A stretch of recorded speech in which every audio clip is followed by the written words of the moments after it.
Hari-hari ini Tuhan, Engkau sudah menampi anak-anak Tuhan. Karena kedatangan-Mu sudah sangat singkat ke dunia ini. Sebab itu Engkau semakin mempersiapkan kami gereja-Mu, anak-anak-Mu khususnya di tempat ini yang hadir pada saat ini. Untuk kami semakin mempersiapkan diri menjelang kedatangan-Mu. Sekalipun banyak ujian, tapi itulah batu loncatan bagi kami untuk kami terus maju di dalam Tuhan. Kami terus kuat oleh kekuatan kuasa Tuhan. Karena yang menjadi pembela kami adalah Tuhan yang mempunyai kekuatan yang dahsyat itu. Hadir Engkau di tempat ini Tuhan, dan siap melawan kami dan sudah melawan umat-Mu. Terima kasih Tuhan. Kami mau bersorak bagi Tuhan di dalam nama Tuhan Yesus Kristus. Kuduskan kami semuanya, sucikan ruangan ini. Engkau Tuhan yang memenuhi semuanya dengan atmosfer hidup kami. Di dalam nama Tuhan Yesus kami berdoa dan bersyukur. Haleluya. Amin. Puji Tuhan. Haleluya. Silakan duduk Bapak Ibu. Haleluya. Tuhan, mari Bapak Ibu pagi hari ini kita siap memuji Tuhan dengan satu pujian yang berkata hari ini hari yang dijadikan oleh Tuhan. Haleluya.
Bersuka tapi hati kita masih sebaliknya kurang bersuka ya saudara. Haleluya. Kita ganti pujian yang berkata hari ini hari yang dijadikan oleh Tuhan. Amin.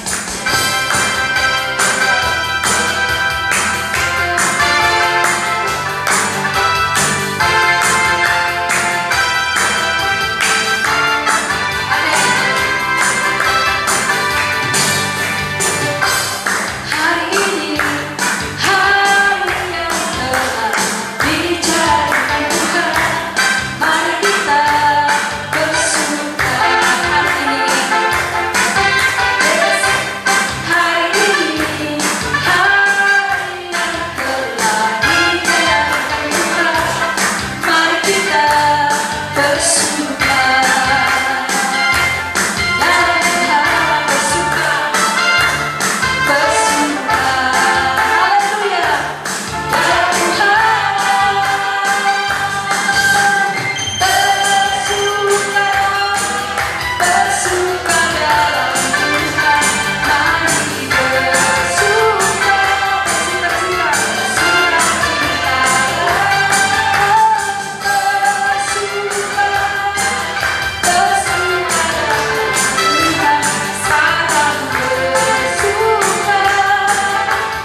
Haleluya. Silakan duduk Bapak Ibu.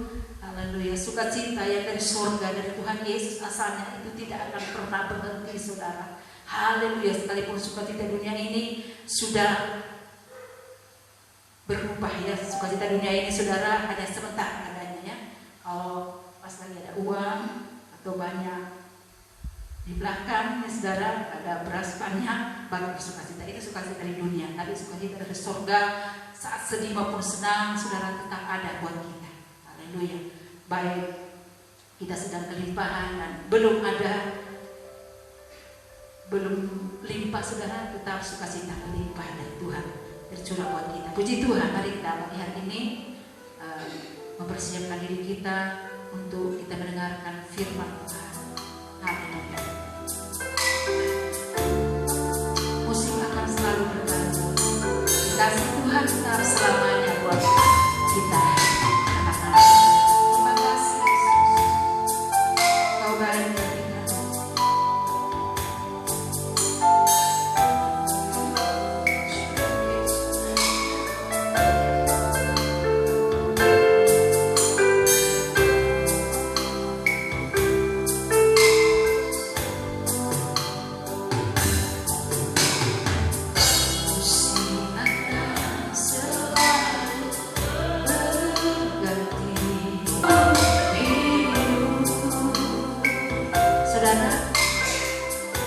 Apapun yang kau hadapi hari ini saudara, Yesus selalu ada buat saudara, buat kita semua. Dia menjadi sahabat yang baik buat saudara-saudara. Haleluya. Buka hatimu tetap di dalam Kristus. Dia tidak pernah menolak dirimu. Dia selalu terbuka tangannya lebar-lebar buat saudara. Haleluya. Kapanpun ada datang, dia akan hadir buat saudara, karena dia adalah sebuah pertolongan yang sejati buat kita. Haleluya Tuhan, terima kasih. Musik akan selalu berganti. Kasih Tuhan tetap abadi, akan berubah, amin, tak akan berubah.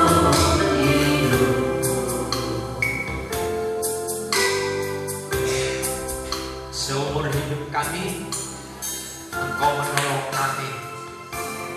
Terima kasih Tuhan Yesus. Kami yang memiliki rambut tidak pernah tahu kapan jatuhnya, tapi Tuhan mengerti dan tahu tanpa seizinku pun tidak akan pernah jatuh rambut di kepala kami. Detailnya Tuhan mengerti seluk-beluk hidup kami. Persoalan dan kesulitan kami tidaklah sebanding dengan kasih Tuhan yang dahsyat ini. Terima kasih Tuhan, kami mengucap syukur. Pujian yang kami naikkan kepada Tuhan, pujian yang memuliakan Tuhan, pujian yang mengagungkan Tuhan. Tuhan urapi kami semua, kami siap menerima firman Tuhan. Di dalam nama Tuhan Yesus Kristus kami dengarkan firman. Haleluya, amin. Puji Tuhan.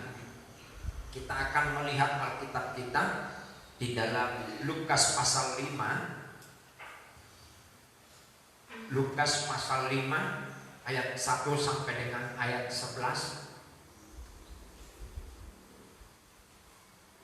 Judul perikop tersebut, penjala ikan menjadi penjala manusia. Sekali lagi saya sebutkan Lukas pasal 5 ayat 1 sampai dengan ayat 11. Saya baca dalam nama Tuhan Yesus Kristus. Pada suatu kali Yesus berdiri di pantai Danau Genesaret, sedang orang banyak mengerumuni dia hendak mendengarkan firman Allah. Ia melihat dua perahu di tepi pantai. Nelayan-nelayannya telah turun dan sedang membasuh jalannya. Ia naik ke dalam salah satu perahu itu, yaitu perahu Simon, dan menyuruh dia supaya menolakkan perahunya sedikit jauh dari pantai. Lalu ia duduk dan mengajar orang banyak dari atas perahu. Setelah selesai berbicara, ia berkata kepada Simon, bertolaklah ke tempat yang dalam dan tebarkanlah jalamu untuk menangkap ikan. Simon menjawab, Guru, telah sepanjang malam kami bekerja keras dan kami tidak menangkap apa-apa. Tetapi karena Engkau menyuruhnya, aku akan menebarkannya juga. Dan setelah mereka melakukannya, mereka menangkap sejumlah besar ikan sehingga jala mereka mulai koyak. Lalu mereka memberi isyarat kepada teman-temannya di perahu yang lain supaya mereka datang membantunya. Dan mereka itu datang. Lalu mereka bersama-sama mengisi kedua perahu itu dengan ikan hingga hampir tenggelam. Ketika Simon Petrus melihat hal itu, ia pun tersungkur di depan Yesus dan berkata, "Tuhan, pergilah daripadaku karena aku ini seorang berdosa." Sebab ia dan semua orang yang bersama-sama dengan dia takjub oleh karena banyaknya ikan yang mereka tangkap. Demikian juga Yakobus dan Yohanes anak-anak Zebedeus dan menjadi teman Simon. Kata Yesus kepada Simon, "Jangan takut, mulai dari sekarang kau akan menjala manusia."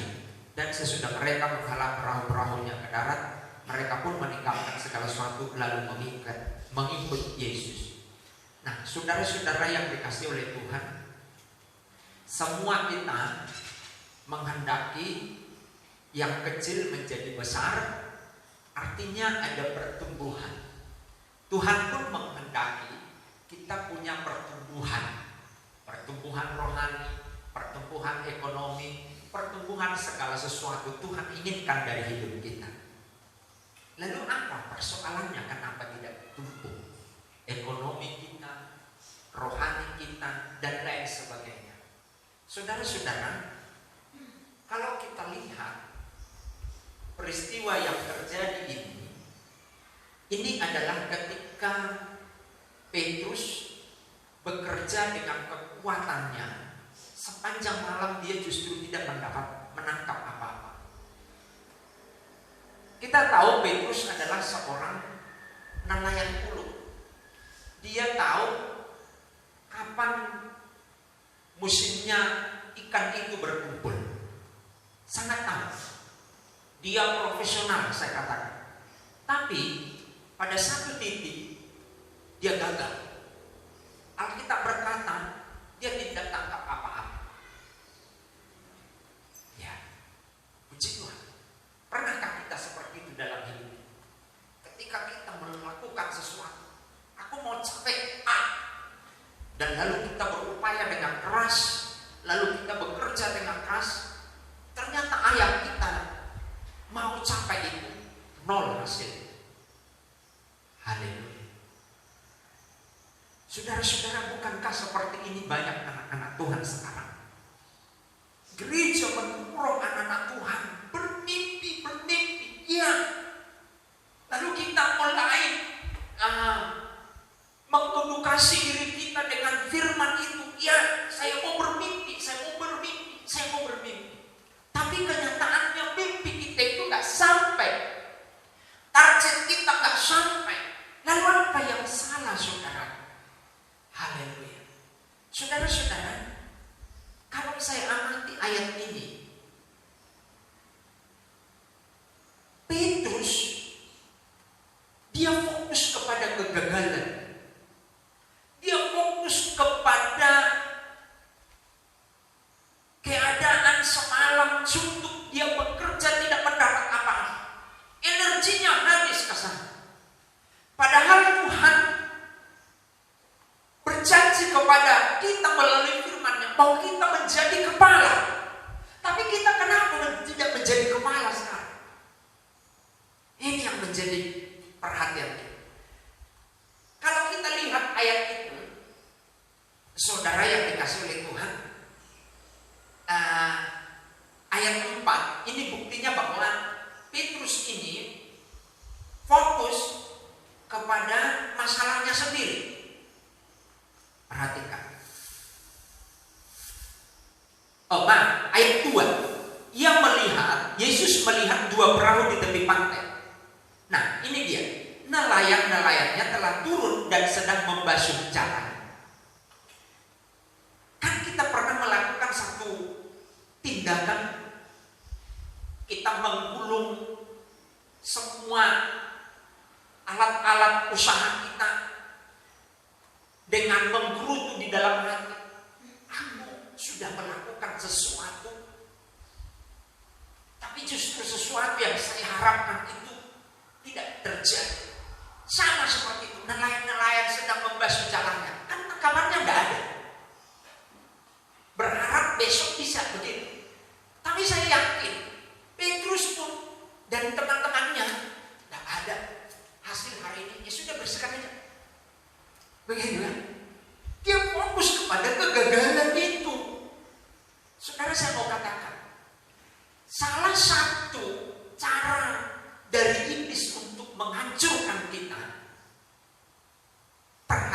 kita fokus kepada kegagalan. Haleluya. Contoh begini, saya dengan istri sebagai hamba Tuhan, saya transparan di hadapan jemaat. Kami konflik, ya konflik. Tapi ketika kami konflik, kami tidak tinggal di dalam saling mempersalahkan ini. Kami tidak menyesali semua yang terjadi, karena itu adalah dinamika kehidupan dalam berumah tangga. Maka kami anggap itu ya sudah terjadi, mau diapakan. Artinya kita harus berubah dari konflik 5 menit kita kurangi 1 menit. Itu yang kita harus lakukan. Bukan justru tinggal di dalam kegagalan itu. Kita renungkan kegagalan itu. Kita renungkan ketidakberhasilan. Jangan. Kalau mau belajar dari situ boleh, tapi jangan sampai kegagalan itu yang menguasai kita. Petrus di situ dia. Dan ayat itu, haleluya, tidak menjelaskan bahwa Petrus juga ikut membersihkan jala itu.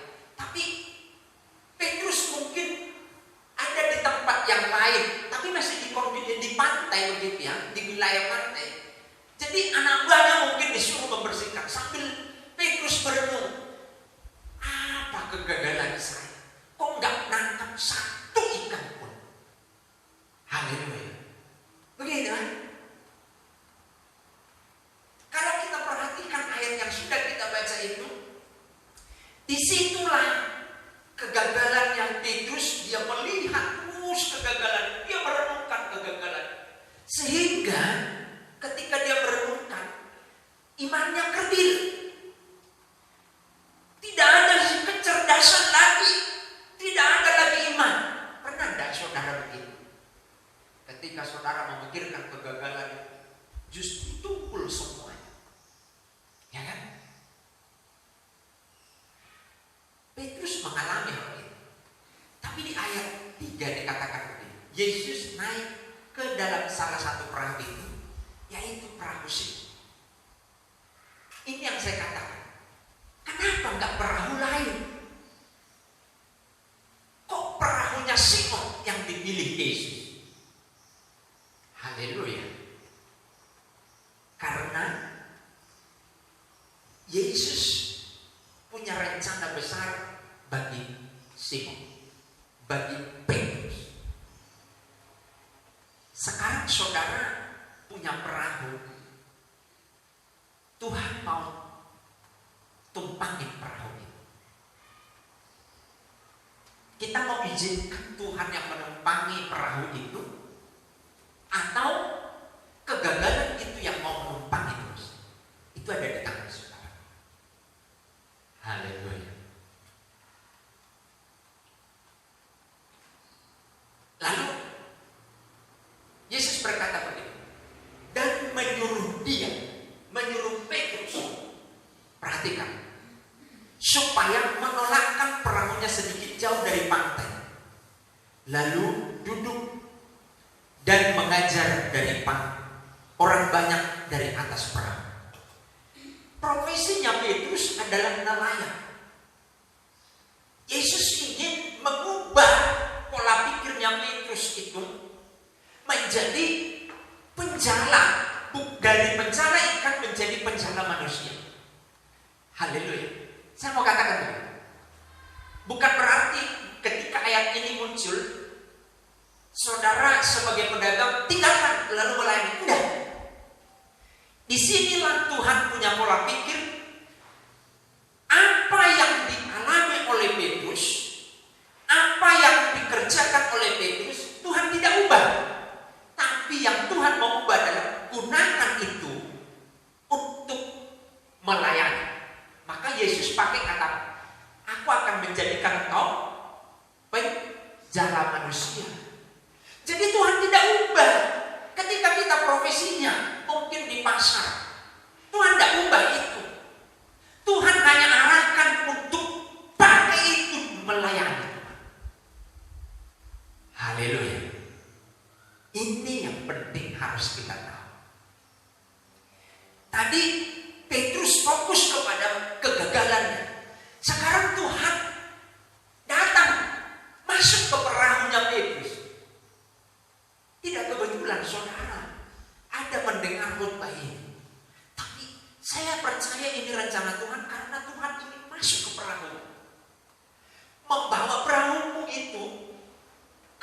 sebuah yang dikehendaki oleh Tuhan. Kenapa perahunya Petrus yang ini? Banyak perahu di sini kan, tapi perahunya Petrus. Tuhan tidak mengubah. Petrus, jangan jadi nelayan. Ayo ikut melayani saya, KKR ke sana. Tidak. Tapi aku akan menjadikan engkau dari pencala ikan menjadi pencala manusia. Usahamu tidak akan Tuhan ubah. Tapi Tuhan mau ubah adalah usahamu, pekerjaanmu, profesimu, pakai untuk melayani Tuhan. Ini obsesinya Tuhan bagi saudara dan saya. Berapa banyak harta kita pakai untuk melakukan kehendaknya Tuhan. Haleluya. Contoh saudara, saya lagi nggak punya uang, anak saya minta, apa ini namanya? Ini, earphone. Ini saudara, 500. Ya sudahlah, kita upayakan beli earphone. Ternyata ini kan dibeli kebutuhannya anak. Sama seperti itu. Kita punya profesi sebagai pedagang misalnya. Sama. Lalu apa yang terjadi? Gak lama setelah dibeli ini, saya pelayanan online terus di alumni kami di YouTube. Lalu setelah dibeli ini, lalu pelayanan YouTube saya pakai, mulai saya renungkan. Oh, maksudnya Tuhan ini dibeli memang kebutuhannya anak, tapi diarahkan untuk menjadi berkat bagi orang banyak. Nyaring suara pakai ini. Setiap pagi kami pakai ini. Teman-teman bilang begini, beli namanya soundtrack, alat untuk menjernihkan suara. Itu jutaan saudara. Ada yang 400.000 tapi nggak bagus. 2 juta di atas yang bagus. Lalu kami coba ini setiap pagi. Kami kan setiap hari, setiap pagi jam 4 itu udah bangun untuk pujian penyembahan, memberkati banyak orang. Kami pakai ini, jernih suaranya, berbeda dengan sebelumnya. Mengerti mas saya kan? Jadi hartamu itu, pekerjaanmu itu, profesimu itu Tuhan ingin bawa lebih jauh. Makanya Yesus bilang, Yesus pilih perahunya Petrus dan Yesus bilang, tolakkan ke tempat yang jauh. Haleluya. Ini salah satu contoh. Keyboard ini saya kesaksian. Ini sudah umur 20 tahun. Keyboard ini 20 tahun ini. Dan ini super tidak layak lagi sebenarnya. Karena tutsnya beberapa kali sudah naik. Tahu nggak saudara? Ini adalah berkat dari kami menikah. Itu harta kita kan sebenarnya. Ada orang ketika kami menikah dikumpul-kumpulkan, kami beli lagi. Ternyata ini dipakai untuk pelayanan. Nah, kalau nggak ada ini, mau bagaimana kita? Contoh yang ketiga, cincin kita. Cincin kita harus kita ambil, dipakai untuk pembangunan ini. Jadi itu yang saya katakan, harta kita itu ingin Tuhan pakai, profesi kita itu ingin Tuhan pakai dalam pekerjaan Tuhan. Jadi jangan fokus kepada masalahmu. Petrus tadi dia merenung, ada gumbu-gumbu mungkin dipakai. Iya itu salah nih. Apa tadi itu jaring itu kurang diangkat ke sana, akhirnya ikan itu lari ke sana. Saya yakin dia merenung di sini. Berapa banyak kita merenung kegagalan kita? Akhirnya apa? Akhirnya kita lupa bahwa semua yang terjadi itu terjadi dengan seizinnya Tuhan. Haleluya. Pagi hari ini saudara, Yesus mau masuk ke perahu hidup kita. Perahu itu adalah wadah, usahamu, keuanganmu. Yesus mau masuk ke sana. Yesus minta begini kepada Petrus, tolakkan ke tempat yang paling dalam. Haleluya. Saya tidak berkata, Alkitab tidak berkata hanya 10 meter, enggak. Tapi katakanlah 10 meter, lalu Yesus khotbah. Ya toh? Saya berpikir gini, kalau sampai 500 meter, orang yang di pantai tidak akan dengar khotbahnya Yesus. Jadi bertahap, ditolak ke dalam, ke yang tempat yang dalam. Yesus berkhotbah, saudara-saudara, bertobatlah, kerajaan Allah dekat, sudah dekat. Ya. Lalu secara itu khusus, itu khotbah khusus untuk orang banyak. Sekarang Yesus khotbah kepada Petrus. Dikatakan begini, ayat 4. Setelah selesai berbicara, ia berkata kepada Simon. Ini yang saya katakan. Tadi dia khotbahnya kepada umum, ya toh? Sekarang khotbah kepada Petrus secara pribadi. Bertolaklah ke tempat yang dalam. Perhatikan. Dan apa disebutkan? Tebarkanlah jalamu untuk menangkap ikan. Ini dia. Tebarkan jalamu. Bertolaklah ke tempat yang dalam, Simon. Tebarkanlah jalamu. Jadi saudara yang dikasih oleh Tuhan, kalau mau sukses, kita enggak di tepi pantai. Karena tepi pantai itu enggak ada tantangan. Yang ada tantangan di tengah laut. Yesus bilang, tolakkan ke tempat yang dalam. Di sini baru. Tadi Yesus bilang di ayat berapa itu? Di ayat 3. Ia naik ke dalam salah satu perahu itu, yaitu perahu Simon, dan menyuruh dia supaya menolakkan perahunya sedikit jauh dari pantai. Betul kan? Jadi supaya didengar oleh orang banyak, karena mikrofon belum ada waktu itu. Supaya ada cara dia khotbah kepada umum. Sekarang dia khotbah kepada khusus kepada Petrus. Kalau Yesus mau bicara secara khusus, tandanya adalah kita harus masuk ke tempat yang dalam. Gak di pantai. Di tempat dalam itu apa? Gelombang besar, angin besar. Haleluya. Di sini yang saya lihat akhir-akhir ini orang Kristen kurang terhadap tantangan. Ya. Jadi kalau mau mendapat ikan banyak, ya masuk ke tempat yang dalam. Masuk ke badai itu. Haleluya. Siap?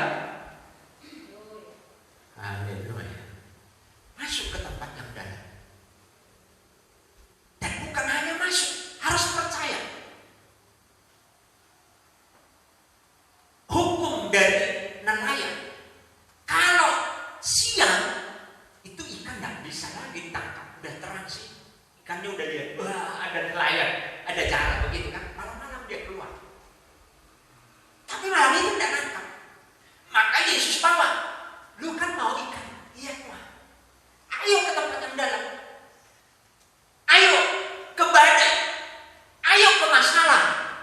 Haleluya. Apa yang terjadi? Justru di tengah masalah, Alkitab berkata jumlah ikan itu 153 ekor. Haleluya. Tangkap bisa. Jadi kalau mau sukses itu di badai, saudara.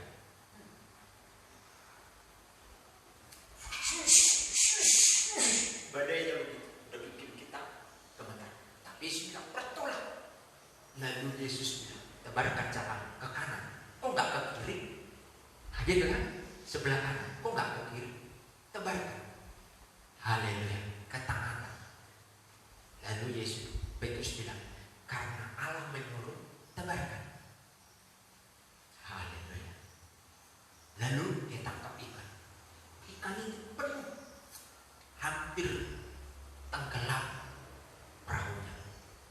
Lalu Petrus itu, temannya yang di perahu itu manggil. Berarti mesti bisa kelihatan ketika mereka sudah tarik dengan kepayahan mereka bawa ikan itu dari tempat yang dalam mau mendekati pantai, mereka beri tanda kode supaya datang menolong mereka dan penuh ikan itu. Saudara, kalau mau penuh pundi-pundi kita, ya kita harus bayar harga. Kalau mau penuh perahu kita dengan ikan, ya harus ke tempat yang dalam. Haleluya. Alami badai. Puji Tuhan. Jangan fokus kepada persoalan. Kalau Petrus fokus kepada persoalannya, dia merenung Tuhan sepanjang malam ya. Haleluya. Yesus tahu, makanya Yesus masuk ke perahunya. Kok nggak dia pilih perahu lain? Karena ada rencana Tuhan bagi Petrus. Rencana Tuhan ada pada kesempatan. Tuhan memberkati kita. Haleluya. Haleluya. Yesus. Haleluya. Kita bangkit berdiri, saya mau berdoa untuk saudara. Setiap jemaatmu yang hadir pada pagi hari ibadah Minggu Umum 23 Januari, engkau masuk ke perahu hidup mereka, perahu usaha mereka, perahu keuangan mereka, untuk membawa ke badai. Dan di tengah badai itu Tuhan melakukan mujizat. Ajar kami Tuhan tidak merenungkan kegagalan itu yang bisa menjatuhkan kami, melemahkan kami, tapi ajar kami Tuhan Yesus untuk meletakkan kegagalan itu, belajar dari kegagalan itu, dan mengizinkan Tuhan masuk dalam perahu kehidupan kami, perahu usaha kami, perahu keuangan kami, untuk dipakai Tuhan menjadi alat Tuhan. Terima kasih Tuhan, memberkati jemaat-Mu, memberkati semuanya, usaha, pekerjaan, keluarga, dan segala pergumulan persoalan dari setiap jemaat-Mu. Ditolong Tuhan. Mungkin sedang ada dalam kegagalan, mungkin ada dalam badai. Tuhan yakinkan kami lewat firman Tuhan bahwa Engkau mau tinggal di dalam hidup kami, dan badai itu kami akan lalui, dan kami akan menemukan jawaban yang luar biasa. Terima kasih Tuhan, di dalam nama Yesus, dalam nama Yesus. Haleluya. Amin. Silakan duduk, saya serahkan kepada pimpin pujian.